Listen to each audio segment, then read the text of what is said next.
Hello students, मैं हूं आपका नौशाद सर। आज हम लोग स्टार्ट करने वाले हैं एक टॉपिक जो बोर्ड का बहुत फेमस और फेवरेट क्वेश्चन है, जिसका नाम है एविडेंस ऑफ एवोल्यूशंस। इस टॉपिक को स्टार्ट करने से पहले हम स्टार्ट करते हैं एवोल्यूशंस का मतलब क्या होता है। एवोल्यूशंस का मतलब होता है कि living organism according to nature अपने अंदर कुछ ग्रेजुअल चेंजेस करते। ग्रेजुअल का मतलब बहुत स्लो चेंजेस करते। अब हम लोगों ने सबने हिस्ट्री में पढ़ा होगा कि सबसे पहले लिविंग ऑर्गेनिज्म जो स्टार्ट हुए थे, पहले सबसे लिविंग ऑर्गेनिज्म जो सबसे पहले पैदा हुए वो हमको पानी में कहीं मिले, unicellular living organism. Then after that उन्होंने अपने बॉडी के अंदर कुछ चेंजेस किए और चेंजेस करते करते करते करते आज हमारे पास millions of species of living organism देखने को मिलता है। बट अगर देखा जाए तो आज हमारे पास जो इतने सारे लिविंग ऑर्गेनिज्म मौजूद है, इन सब के एंसेस्टर कहीं ना कहीं पहले एक ही थे और सेम थे। बाद में अकॉर्डिंग टू नेचर उनके अंदर चेंजेस होता चला गया। अब मैंने बोला कि लिविंग ऑर्गेनिज्म के एंसेस्टर्स पहले सेम थे, बाद में उनके अंदर चेंजेस होता चला गया। इसका कोई प्रूफ है हमारे पास? तो इसी प्रूफ को फुलफिल करने के लिए हम लोग टॉपिक स्टार्ट करेंगे जिसका नाम है evidence of evolutions.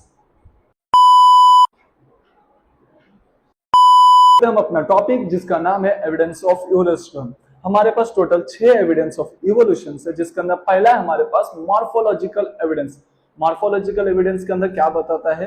For example के तौर पे अगर हम लोग इमेजिन करते हैं कि हमारे सामने एक डॉग है, एक वुल्फ है और एक शीप है, और अगर मैं तीनों के बाहरी स्ट्रक्चर, आउटर स्ट्रक्चर्स की बात करूं तो तीनों के कान का पोजीशन सेम दिखता है, तीनों के आंखों का पोजीशन सेम दिखता है, तीनों के चेहरों के स्ट्रक्चर की बात किया जाए तो सेम दिखता है। इसके अलावा उनके आउटर एरिया के अंदर जो फर दिखता है, इन सब आउटर एरिया से क्रिएट होता है कि इन सब के एंसेस्टर क्या थे, पहले सेम थे, बाद में इनके अंदर अकॉर्डिंग टू नेचर चेंजेस होता चला गया। सेकेंड वन हमारे पास है एनाटॉमिकल एविडेंस। एनाटॉमिकल एविडेंस के अंदर बताया जाता है कि कुछ एग्जांपल के तौर पे हमारे पास व्हेल मछली का फिन्स है, बैट का फर है, फिर उसके बाद अगर हम देखते हैं ऑक्स का पैर है।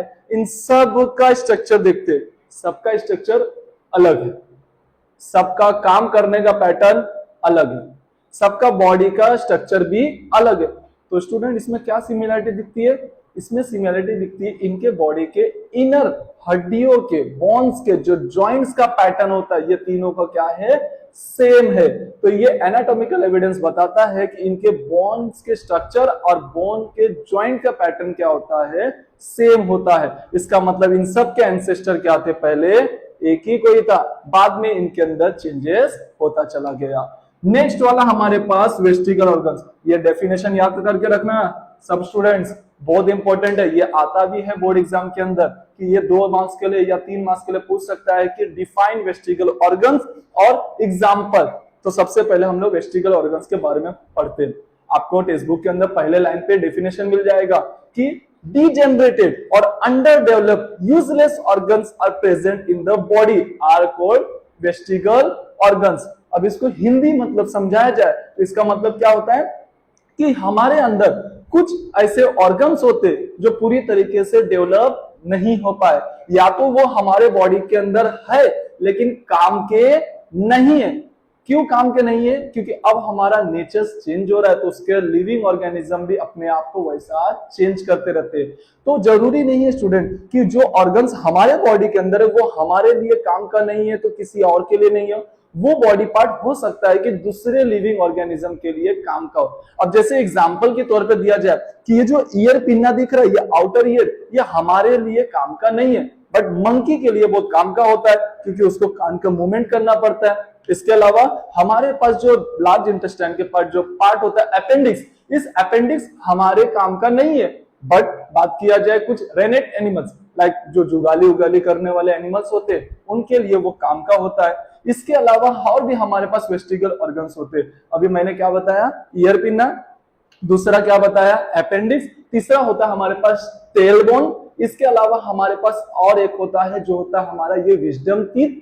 ये सारी चीजें हमारे लिए क्या होती है, यूजलेस है, बट ये दूसरे लिविंग ऑर्गेनिज्म के लिए काम की थी। इसका मतलब ये लिविंग ऑर्गेनिज्म का पैटर्न एंसेस्टर क्या थे, पहले सेम थे, बाद में उनके अंदर चेंजेस होता चला गया अकॉर्डिंग टू नेचर्स। तो थर्ड वाला हमारा पॉइंट क्लियर हुआ।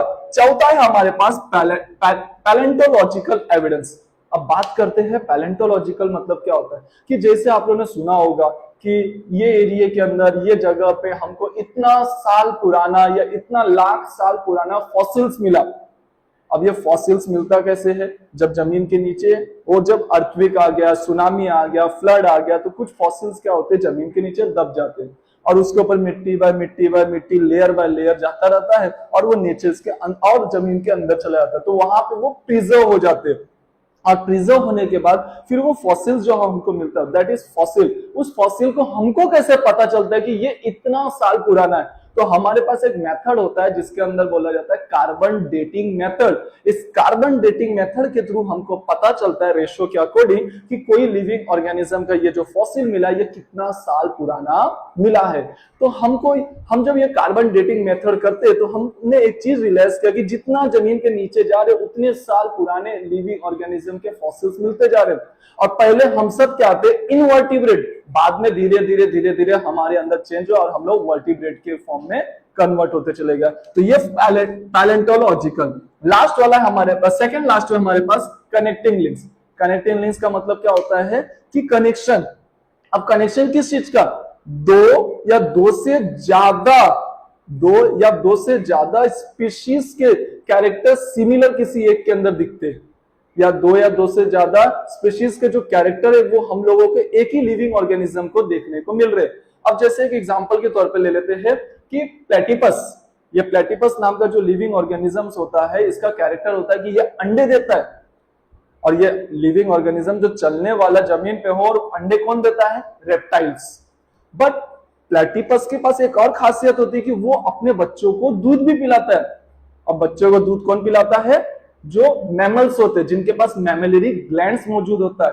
तो प्लेटिपस के अंदर दो स्पीशीज के कैरेक्टर आ रहे, एक रेप्टाइल्स का और दूसरा मैमल्स का। मतलब बताया जा रहा है platypus it is a link between mammals and reptiles. तो दिखाता है कि ये प्लेटिपस पहले इन दोनों का क्या था, एंसेस्टर था। तो ये हमारा टॉपिक था। नेक्स्ट और टॉपिक है हमारे पास एम्ब्रायोलॉजिकल। तो स्टूडेंट्स अगर आप टेक्स्ट के अंदर डायग्राम देखोगे तो वहां पे हमको n नंबर्स ऑफ एग्जांपल दिख रहा होगा। आपको टर्टल्स दिख रहा होगा, आपको सैलामेंडर्स दिख रहा होगा, आपको ह्यूमंस दिख रहा होगा, आपको हैंस दिख रहे होंगे।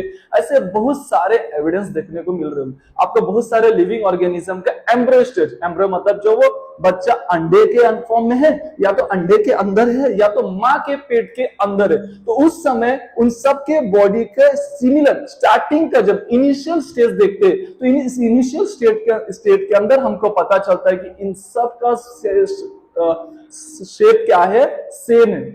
इन सब का शेप क्या है, सेम है। और इन सब का स्ट्रक्चर क्या है, सेम है। तो इससे हमको पता चलता है कि इन सब के एंसेस्टर क्या थे, पहले सेम थे, बाद में इनके अंदर अलग अलग चेंजेस होता चला गया। तो स्टूडेंट्स अभी हम लोगों ने टोटल 6 एविडेंस ऑफ इवोल्यूशन पढ़ा, जिसके अंदर हम सब ने देखा कि हम लोग के एंसेस्टर पहले सेम टाइप में थे, बाद में according to nature's living organism अपने अंदर चेंजेस करते चले गए। और ये चेंजेस हम लोगों को बताता है हमारा एविडेंस ऑफ इवोल्यूशन। तो स्टूडेंट्स इस एग्जाम के अंदर हम लोगों को कैसे क्वेश्चन आ सकते हैं, आपको आ सकता है कि write down any 3 evidence of evolution and explain it. इसके अलावा इसका टॉपिक आपको चार्ट फॉर्म में आ सकता है, जिसके अंदर आपको चार्ट बना रहेगा, अंदर रहेगा एविडेंस ऑफ इवोल्यूशन, और क्लाउड फॉर्म में जो रहेगा उधर पे आपको फिल करने के लिए आ सकता है। तो ये 2 मार्क्स के भी क्वेश्चन बन सकते हैं और 3 मार्क्स के भी क्वेश्चन बन सकते हैं। Thank you students.